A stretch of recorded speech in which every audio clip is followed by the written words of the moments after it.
好，大家好，我是小雷。今天的视频我们来聊起被神化的跑车 KTM RC8。这台车一直以来被夸张到100公里10个新手，甚至被夸张到换了10任车主过不了磨合期。意思说这台车很暴力，很难驾驭，没有电控模式。所以今天我们就详细聊一下它是不是如此暴力，顺便聊一下它为什么停产以及它的综合性能。首先 KTM RC8 一共分为4代车型，第一代初始模型发布于2006年是 KTM RC8 990，第二代发布于2008年是 KTM RC8 1150，第三代发布于2009年到2015年是 KTM RC8 1195。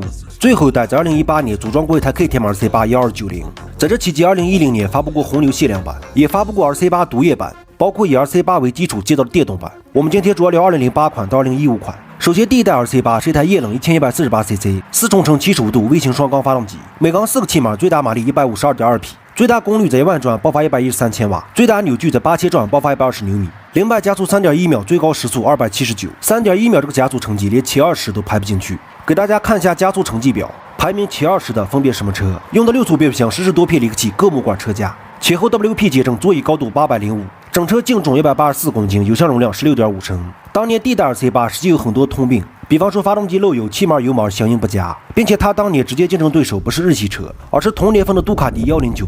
当年杜卡迪1098它的最大马力有160匹，比 RC8 大了8匹，并且最大功率爆发在9750转，RC8 是在1万转。1098的最大扭矩是122.4牛米，比 RC8 大了2.4牛米，并且净重比 RC8 轻了10公斤，0百加速 3.1 秒，最高时速273。所以第一代 RC8 实际上并不强，可以说跟1098属于一个级别。谢谢大家听一下排气声浪。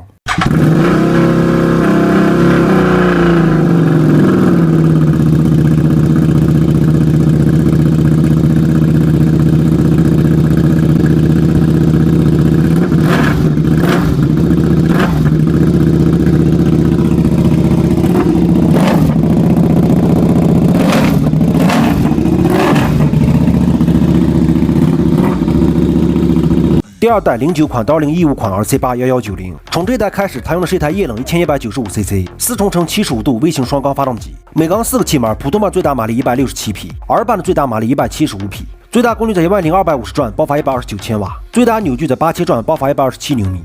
6速变速箱，实时多片离合器，整车净重186公斤，座椅高度805，0百加速 2.9 秒，最高时速271，2.9 秒这个加速成绩基本已经排到了37开外，和本田黑鸟、杜卡迪999 CBR600一个级别。从这代开始增加了启动辅助，包括模式选择，它的模式选择分为道路模式和竞赛模式。这个模式选择跟马力没有关系，主要是一个类似于跑曲速的设置。另外也加入了辅助离合，包括更多的人体工程学设置，比方它的前后阻尼支持手动调节，可以自由调节软硬，并且它的脚钉有2个高度可以选择，大家可以看到预留了一个螺丝孔可以上下调节。另外它的脚踏杆是可变的，你可以操纵角度和脚踏杆的长度，并且它的座椅也有2个高度可以选择，包括车把还有手柄也有2个高度和2个角度可以选择。并且这代 RC8 它的主要竞争对手是杜卡迪1199，同年份的杜卡迪1199最大马力195匹，比 RC8 整整大了20匹，最大扭矩在9000转，爆发132牛米。KTM RC8 只有127牛米，并且1199净重只有164公斤，KTM RC8 却186公斤。另外1199 0百加速 2.89 秒，最高时速292公里每小时。相比之下 KTM RC8 完败。谢谢大家听一下这一代发动机声浪。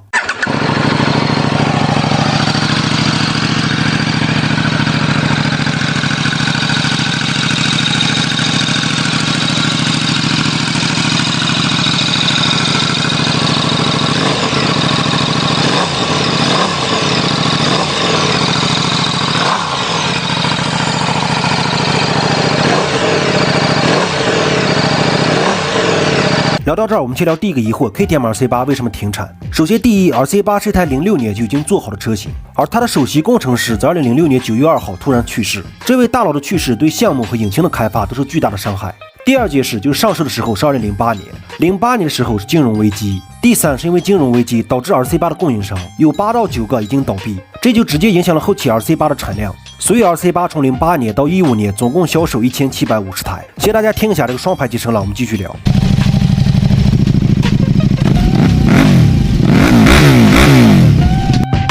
第四 ，RC8 的排量是1100cc 以上，而参加MotoGP 它的排量在1000cc 之内。第五 ，RC8 的鞋贴缺陷因为首席工程师的去世一直没有改变，也就是说节气门体和油门反应一直是鞋贴缺陷，这些才是导致 RC8 停产的原因。后期他们做了一个 RC8 1290，但是没有量产，做了一台原型车，实际上增加了很多电控，比如说弯道 ABS、巡航控制、角度感应、牵引力控制、KTM 的快速换挡系统、滑动离合、胎压监测、性能套件、弹射起步、弯道 ABS， 包括电机差速调节、弹摇臂、加热手把等等。据小道消息，下的 RC8 是 V4 发动机，应该就是 RC16那一台。视频最后总结下，其实 RC8 这一台车完全是大家茶余饭后一个谈笑的资本。说暴力，我觉得它真的不如同级别的杜卡迪。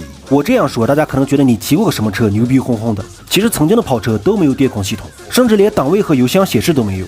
但是马力、极速、暴力程度可不比 RC8 差。我找了几台我曾经骑过的没有电控的车，只是时间太久，视频比较模糊，因为当年也没有想过会做视频。比方说02年的传祺杠9，最大马力114匹，最大扭矩101牛米，最高时速281，这台车我骑过爆表。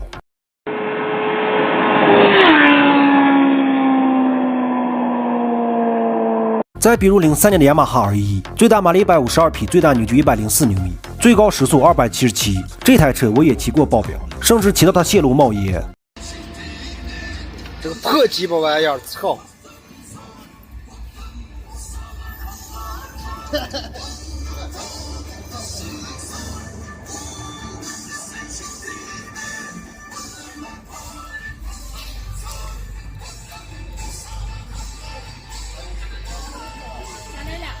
再比如2011款的铃木隼，也没有 ABS， 没有牵引力控制，倒是有3个模式可以调节的，从来没有用过。这台车最大马力195匹，最大扭矩154牛米，大家注意看一下时速140这个位置。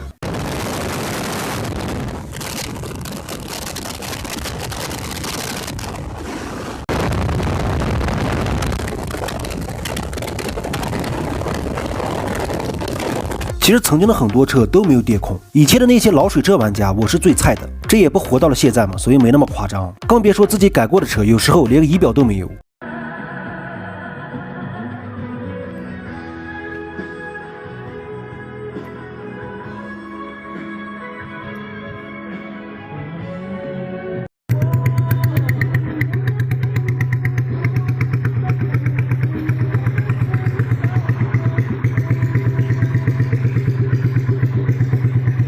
以上视频纯属虚构，大家看开心。其实玩过很多车，但都没有留过视频图片，这些视频图片都跟朋友要的。咱也没想到有一天会做一个视频博主。另外，昨天有兄弟问我心里面最暴躁的车，我认为街车里面最暴躁的是雅马哈大魔鬼，跑车里面最暴躁的是雅马哈 R1。为什么是 R1？ 因为 R1 太难骑，它的骑行姿势太战斗。加速最快的我认为是铃木大 R， 后期动力最猛的我认为是宝马 S1000。哈雷的车系我认为最暴躁的是威路德。就聊这么多吧，以上故事纯属吹牛，拜拜，再见。